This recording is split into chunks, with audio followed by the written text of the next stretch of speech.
Hello,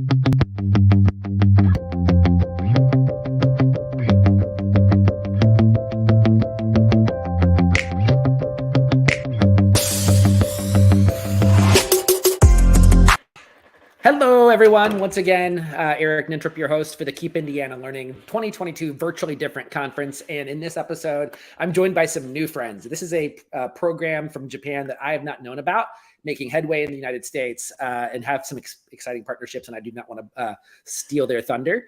But before I get into that, I just want to thank everybody for joining. Once again, this is a pre-conference webinar giving you a preview of what is going to happen next week on the 14th and the 15th. So if you're paying attention to this video either live or shortly thereafter between now and the 14th, make a mark for Life is Tech in Huva so that you can ask more questions that might apply to what you're trying to do with coding and some of the other things that they're going to share with us today. But let me introduce to you my two guests, Amanda Windsor and Julie Crawford. And I want to ask both of you just to share a quick bit of your own background in education and how you found your way to the present, where here we are together in this webinar talking about this cool project that you guys are involved with. Amanda? Amazing. Perfect. Thank you, Eric. I know we're both so excited to be here and super stoked for the event. But yeah, as you mentioned, I'm Amanda. So I'm the Vice President for K-12 Education at Life is Tech. Also, just so everyone knows, and I know Eric alluded to the thunder, we are the creators of Disney Codeillusion, which might be the program that you've heard of us most frequently kind of in the school market. My background, though, is heavily on kind of the business development as well as the marketing side of things and customer success. So have been in the education space for about 5 years now, but predominantly coming from that business background, and then have a super well-balanced dynamic partner in Julie Crawford, who comes with that education background. So Julie, if you want to tell a bit about yourself. Yeah, sure. Hey guys, I'm Julie Crawford, and I'm the lead K-12 education strategist for Indiana. This is my first year doing that. In my prior life, I was a Latin teacher for 15 years, and I did that both. Yeah, I know. I know, crazy. Things just got away from me. No, I am a victim of COVID burnout for sure. So sorry, guys. But no, I have taught in both private and public sectors. I have taught in elementary, middle, high school, you name it. I've done it. I've done undergrad, master's. So I've seen the whole spectrum, and coding has been really fun to transition into as a foreign language as well. So that's been a really exciting adventure for me. I see the common thread there, Julie, and all of that, and that is that you are a linguistics junkie of sorts, maybe. Yeah, I mean, it's as a former English teacher myself, I like to say that that what we do in purveying language skills makes all other disciplines possible. So it's imperative for students to learn and to learn early, whether the application might be in speaking to a potential employer extemporaneously or extemporaneously. I extemporaneize that, or learning. Common syntax structures that apply in coding so that you can get your ideas encapsulated into some sort of a user experience that promotes some specific outcome or goal. And that's what you guys have been doing, whether it's your partnership with Disney and Codeillusion, which we're about to see, or other things. So, kudos to you for being a dead language to current language expert and bringing it to the forefront here. I think I say it just, I didn't come up with the term. That's just how Latin gets described. You and I both know that if you don't understand Latin, I did. There we go. Immortal, the immortal language of Latin. Yeah, let's go. No, and Eric, you're absolutely right. Language acquisition is actually a huge part of what we cover with Disney Codeillusion, and pedagogy is extremely important to us with everything that we do and how we present it. So and you will see this as we go through the program, but competency-based education is how we introduce coding, which is how all foreign languages should be introduced to get the best retention. So I'm very glad you brought that up early, because that's good. Right on board. And you're speaking my language by taking the competency-based approach. I absolutely agree with that. There we go. Super. So as we get started here, I know that you guys have some things to share, and I will put them on the screen as they're available. But give us a quick background on Life is Tech. Maybe I'm the one that's just late to the party here since I've been out of the classroom for a while. But I'd love to learn more about the organization at large and whether Julie or Amanda wants to address that. Let's take a minute and talk about Life is Tech. Sounds great. Yeah, I can tackle that one. And actually, you're not late to the party. We're kind of just hitting the scene. So this is kind of exciting for us to be able to be, Indiana is one of the first states that we're really focused and centered around. There's just so much potential. We see the educators are very kind of innovative and forward thinking. And so the reception has been incredibly positive across the state. But background on Life is Tech is a company, as you mentioned, a Japanese-based organization, started about 12 years ago. Our founder and CEO of the Life is Tech group was a former teacher himself. He was a high school teacher in Japan. What he started to notice was that many of his students were very curious with tech. They wanted to figure out how to create their own apps, their own games, their own websites, but there was no curriculum, no resources, nothing that allowed them to do that. It was all very theory, like theoretical, but no practical application, nothing that was engaging enough to keep their attention. And so we had this big interest, but none of it could be harnessed properly.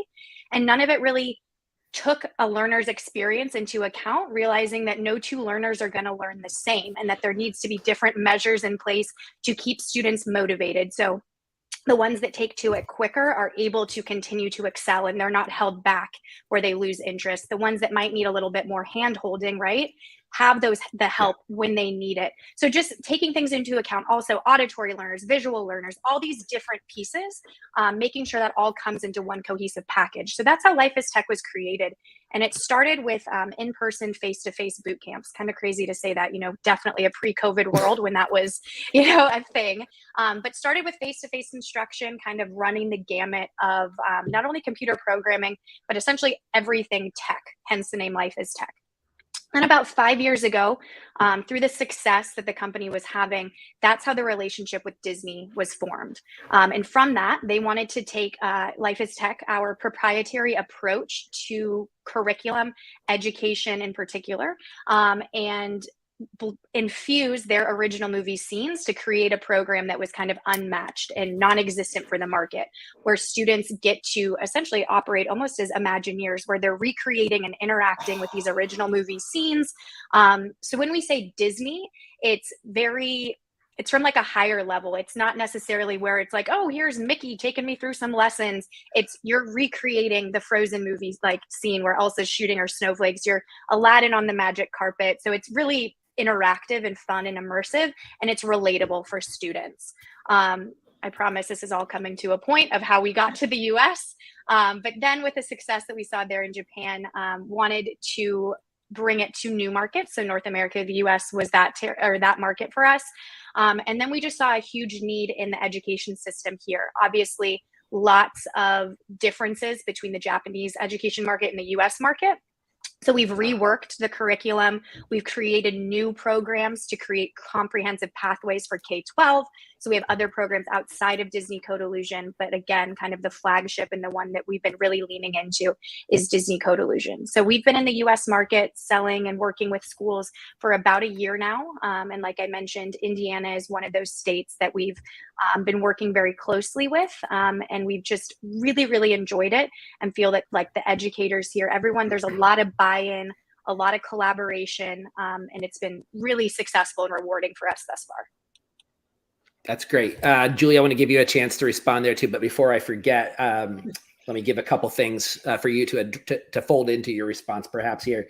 I just jotted down a few notes here. I hear a distinct value of getting a fresh perspective from outside of the United States education system, not just the market, but talking about the way that we approach and structure education, how standards buttress what it is that we want to see in our students' growth, and so forth. But one thing that you said a second ago, Amanda and Julie kind of hit on this too a little bit in a more indirect way, and that is student engagement. So I'm curious about engagement and what Life is Tech through the Codeillusion project, let alone others, might do to bolster student engagement. And you're hitting on equity issues. So if we could touch upon that eventually too, I'm curious about that because certainly there are equity implications with this program. And that is a concern for STEM programs throughout, whether they're specific to coding or other avenues within STEM, pathways within STEM, seeing more girls and seeing more students of color having an entree into a career in code, or even bigger than that, understanding that you don't have to write code to help support it as a product manager, perhaps as a career pathway, so forth and so on. That's a huge rabbit trail. And that brings us back to talking about those different pathways that you alluded to. And one question I'd like to get to eventually, and I'll look for an opportunity to bring it back up if you guys touch on it, which is alignment to standards and curiosity there with how teachers are going to address that. So before we hit those different topical things throughout what you're going to show me, and here we are still in the first half of this webinar, I want to ask, are there other schools in Indiana that you can point to already adopting your program? Or are we making this grand entree with the Keep Indiana Learning event so that districts here can find out about it at first blush? Which might it be? So we have, are there other Indiana school partners? Yes, we do have some Indiana school partners. And Amanda, do you want to touch upon some of those? Because I know you've got some really nice quotes from some of our partners that we've worked with already. Yeah, and I think we can fold that in at the end, but essentially we do have a handful of school partners. We have a lot that we've established for the 22-23 school year that we're very excited to roll out with from a district-wide implementation perspective. But for this Keep Indiana Learning Conference and our relationship with the ESCFI, we're very excited to get to speak and get to meet and just get to know some of the other districts as well and kind of understand what they have going on also. Yeah. That's great. And I can tell you as an Indiana educator that there are a lot of districts interested in this sort of thing that you guys are bringing to the forefront. Julie. Great. Yeah, to answer some of your prior questions, the first thing that I want to mention is an acronym, right? As we do in education, it's just what we do, is PBL.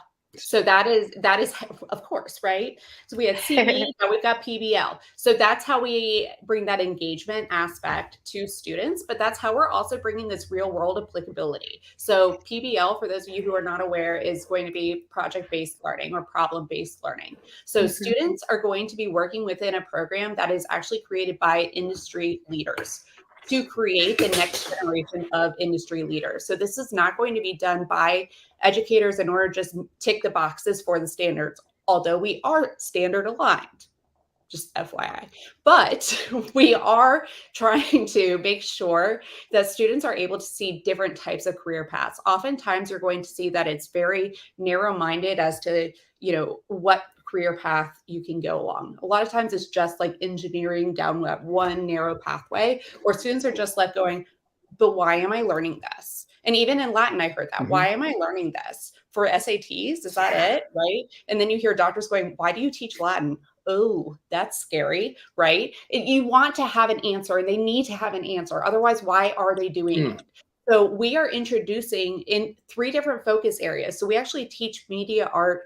We're going through game development, eventually game design, as well as web design. And we're going through all of those. We're teaching 5 different coding languages. They're all text-based. And with that, we're trying to empower students, and we are creating that equity. Our program is going to be URL based. So students have that access whether they're at school or not. Okay. So during COVID, they are able to have access to this program.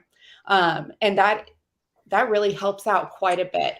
Also, because it is self-paced, it's differentiated, right? They can move as slowly, as quickly as they want to. So you have no frustration at all. If you don't mind, I'm going to go ahead and share my screen so I can show you a little bit more about this. Yeah, and as you're jumping in, just to kind of piggyback even off of the pathway stuff, I think a biggest thing for us too, and I know career and technical education, CTE programs are becoming huge, especially for the K-12 pathway, and also acknowledging that higher education isn't the one size fits all route that it used to be for students. We want to have students when they're graduating grade 12 be prepared to enter the workforce without the need to necessarily go the higher education route if that's just not for them. So again, at kind of the core of all these things, it's meeting learners where they're at and providing them with the best experience possible to set them up for that lifelong success. So I think you'll kind of see that come through once Julie jumps into the program here. Yeah, so what I love that because that place, oh, go ahead. No, you're fine. Go ahead. Go ahead.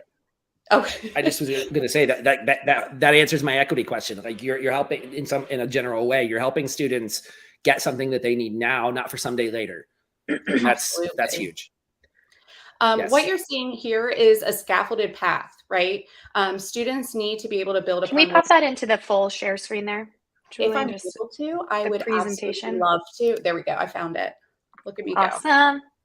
There's me and my technical skills, guys. I've progressed. Okay, so what you're seeing here is a scaffolded lesson, and this is just in the media art path. So at the beginning of every type of lesson, you're going to see this, and I'm showing you on the other screen, you're going to see expectations set for students. That's so important so that students know exactly what they need to do and how long it's going to take. What are they working within? Okay, so this is in chapter 1. This is a very first media art lesson that they're going to approach. Oh my goodness, see, this is what happens. And this is what they're going to be creating. At the end of this lesson, with oh my goodness, with this, they're going to actually be creating a Mickey Mouse head. Okay, within this progression, they're going to learn how to add color, vary the size, vary location on the screen, as well as move the circles around the screen. And that's just in chapter 1.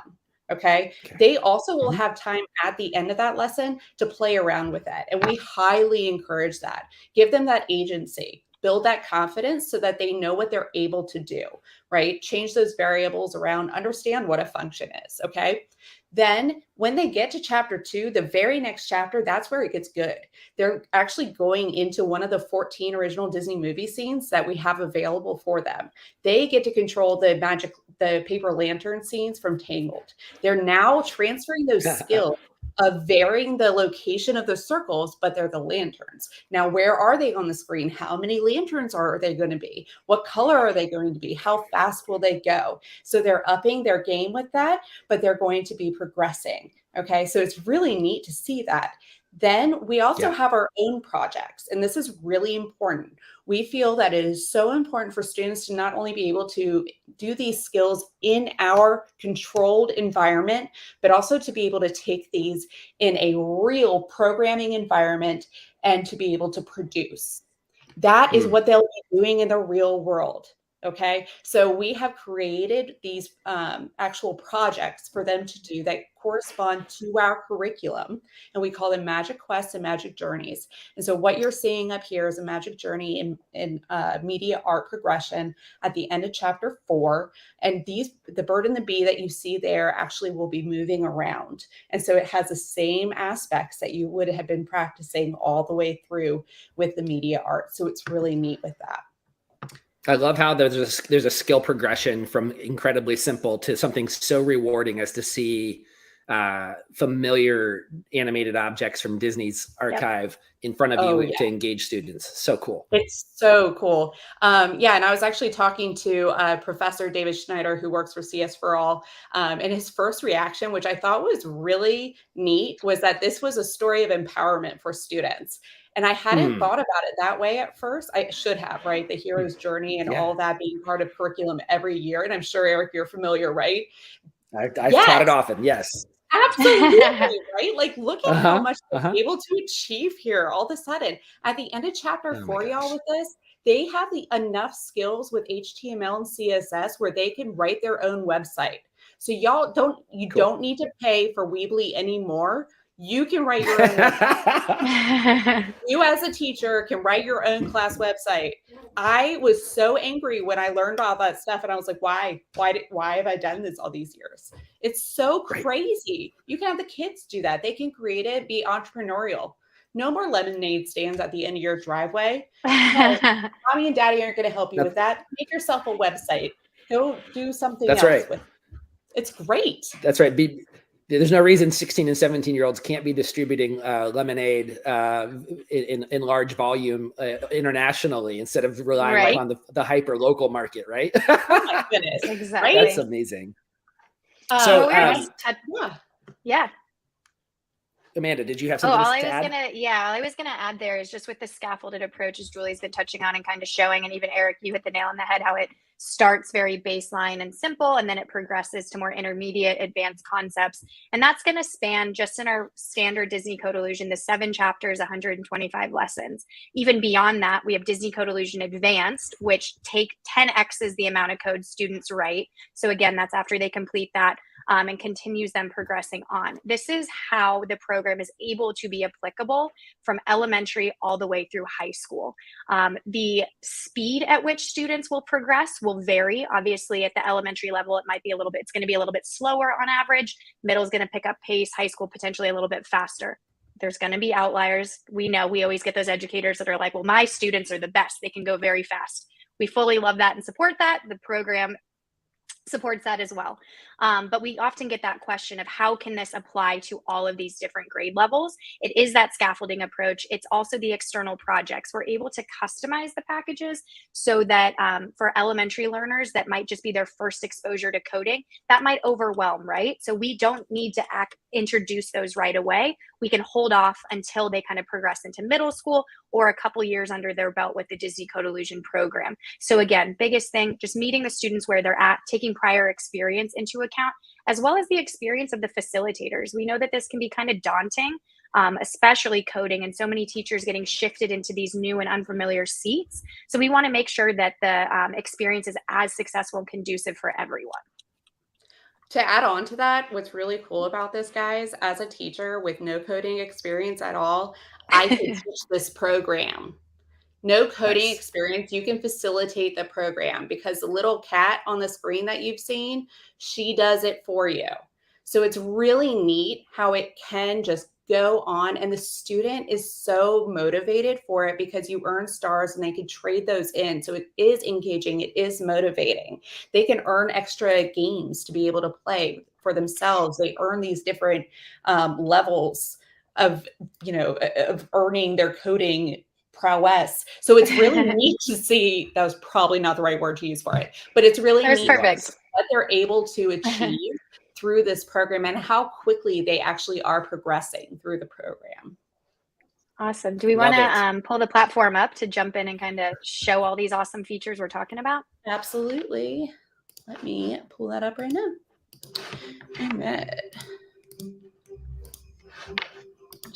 Ooh, I can already hear Julie, the music. Yeah. Oh, I'm so sorry. And then there's a dog. Hey, if we're not allowed to be ourselves, we're not doing it right. Absolutely. I know, right? So here is cool. The actual circle lesson that I was showing you before. And you can meet Mimir, our little friend, who is our virtual mentor, who's going to take us through and help us through our entire program. What's really neat for this fall, due to teacher feedback, and this is something that as a teacher, I so appreciate about our company. We heard our teachers, and this is another way that we've created equity. Students with literacy, and even for my own daughter, I saw that she regressed in her literacy through first grade and being at home with COVID. So this is a lot of reading, right? Well, so teachers were saying, is there any way that she can start actually reading it to the students? And we were like, wow, that's a good idea. So guess what? She's going to be reading it, not only in English, but also in Spanish in the fall. How cool is that? So we actually listened to our teachers and actually did something about it, which I found to be so rewarding because I have, especially as a Latin teacher, y'all, like everyone who wrote my textbooks is dead. So I never got my back hurt. So this was really cool to actually see that. And I'm proud to work for a company that does that. So you can see that Mimir is going to show us a hint button. And this is so important because she really will help the students out step by step. And this is not to just give the answer. This is to truly help them step by step and still scaffold the answers for them. Everything that the student needs to actually produce will be in pink. And again, encourages you to take your time.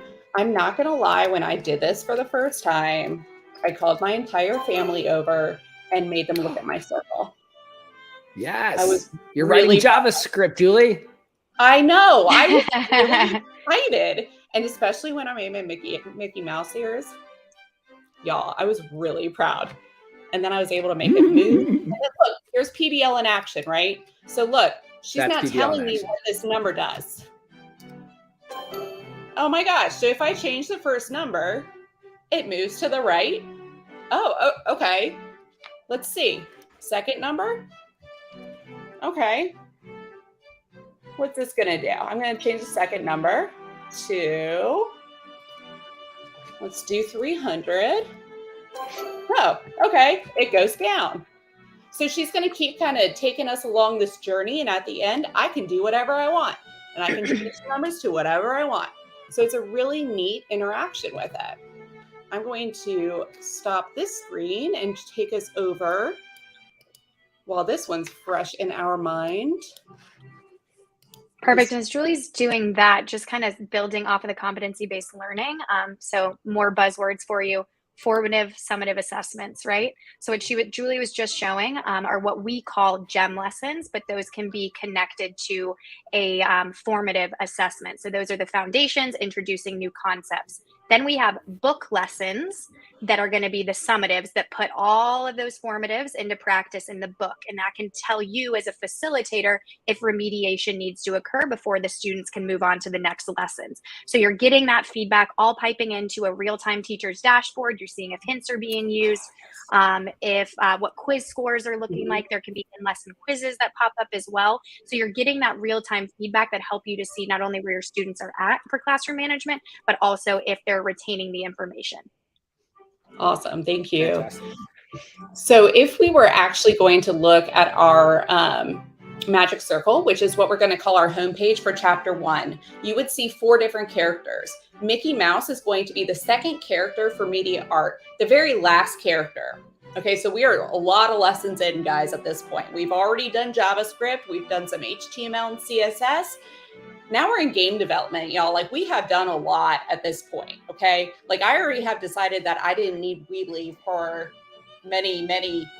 far too many years, okay? So now we're on to game development, and I'm going to do my first lesson in game development. And look at what the very first question is.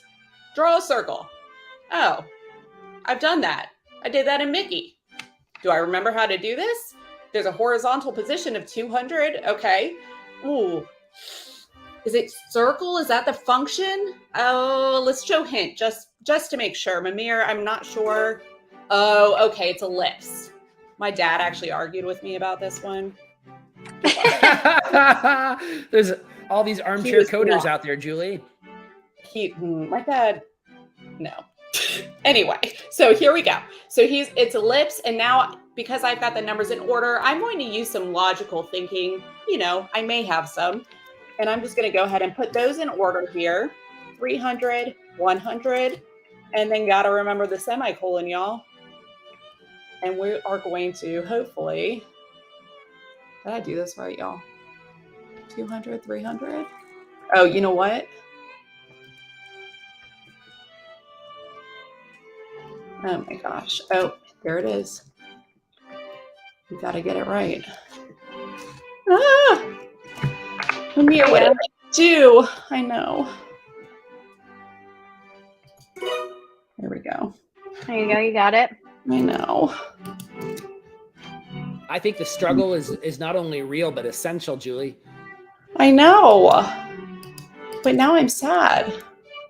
200. I feel like I did. Copy and paste directly from above the last one, and then you'll be good to go. I know.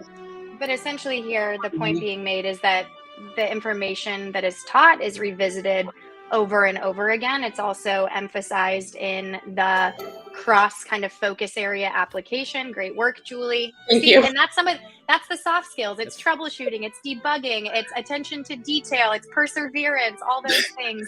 You just demonstrated all of it. And that's a lot of, like I said, the soft skills that are nurtured. So that was awesome. Hey, I used to tell my students all the time, I'm going to learn in front of you and you'll see the mistakes that I make. You'll make different ones. Yes. Exactly. Yes. Yeah, no, that is definitely true. And actually, I'm going to take you to the magic circle right now so you can see exactly what I was talking about. So you can see that all the red gems right here are going to be media art lessons. The blue are all going to be HTML and CSS lessons. And then we were working right here on game development. And so we were at gem 1. And then what Amanda was talking about were book lessons. And so those are the summatives. And then you'll see that in the first chapter, yes, those are going to be about one lesson. And that's because you're learning smaller bite-sized skills. As you progress, and you'll see some of the movies that we play upon here, and you get into larger skills that can be used in many different ways, you're going to have up to 5 lessons that are summatives, right? Because we want the students, it's that same old adage, right? Don't test the students or assess the students in a way they haven't practiced before. Absolutely. Here you go, right? You don't want to program or tell the kids to program in a way they haven't practiced before. So critical. Awesome. I think about not only how this feels familiar to a student in terms of what they would recognize having grown up on Disney characters and terminology. That's not the right word, but just the way that this user experience turns into a learning experience. Because it feels like a video game that Disney would produce and turn out. So Life is Tech has done an amazing job answering the call for Disney, and Disney's obviously placed an awful lot of trust in you guys to come up with a way to take their intellectual property into the classroom in a fresh manner that yields, whether it's CTE program skills, STEM skills, some micro credential for a student looking for coding. Wonderful stuff. And it seems like it's accessible, like you said, K through 12. They get to keep what they learn. It's universal, even if it felt like just doing homework or doing work during class. So very cool. As we're running out of time, can you guys tell us what to anticipate next week at the conference itself? Yes, we're super excited. We have lots of good stuff going on. So the duration of the conference, make sure you guys drop by our virtual booth. Fingers crossed, at some point we can be in person, but very excited for this virtual format, especially how we're doing a virtual conference intentionally. Really love that. But so we're booth 1012. So it's going to be under Life is Tech USA. We're doing a giveaway that we would love for you to enter. That is raffling off a free semester access for an educator and their students. So a really big value prize where you can kind of roll this out and see if it works. And obviously, super easy to enter. Just, click a button, you're in, and all you stand to do is win, which is great. In addition to that, what I think I'm most excited about is that on Wednesday at 12 p.m., we are hosting what we have dubbed the Are You Smarter Than Princess Belle? Kind of the Are You Smarter Than a Fifth Grader? But it's going to be coding and Disney trivia. So if you have zero experience, come and do it. If you're a Disney fanatic, we want you there. STEM coding fanatic, we want you there. Everyone come and participate. We're going to be using a really cool interactive platform for that. So it's truly going to be like a trivia format, really gamified. We actually just tested it as a team last week and everyone had a blast. I think Julie was one of the tops on that one. No surprise there. But again, just a really wanting just to have an informal way to connect and get to know people. We didn't want it just to be a straightforward, demo. I feel like we've all seen those. And so let's do something that's a little bit more casual and fun. And again, you'll also stand to potentially win access for your district, for your school. And so we'll be giving away some of those prizes for the top finishers in that. So you can RSVP for that. We are going to kind of cap the spots at around 20 to 30 people. So make sure you RSVP as soon as you can. And that's going to be in the virtual meetup section of the app. And so you'll see that posted there. So again, Disney and coding trivia, really excited to see who's going to kind of take the cake on that one. The company is Life is Tech. The project is Disney Codeillusion, and virtual booth 1012, right? Yep. 1012. You got it. Next week, be sure to check them out. I know good and well I would have used this program with my high school students when I was teaching film literature and pushing it towards a summative project of creating their own films. This would have been a great way for those that were interested in animation to just to acquire some chops when it comes to modern animation. So wishing you both the best with Indiana educators and beyond as you continue to make a really, really cool platform that engages students and brings even more students into coding and technology. So thanks again for being a part of this event, you two. Julie and Amanda, appreciate you so much. Thank you. Thank you. Talk to you later. All right. Sounds good. Everybody else, we will see you next time. Once again, Eric Nentrup from Keep Indiana Learning for the Virtually Different Conference, and looking forward to seeing everybody online next week. Take care.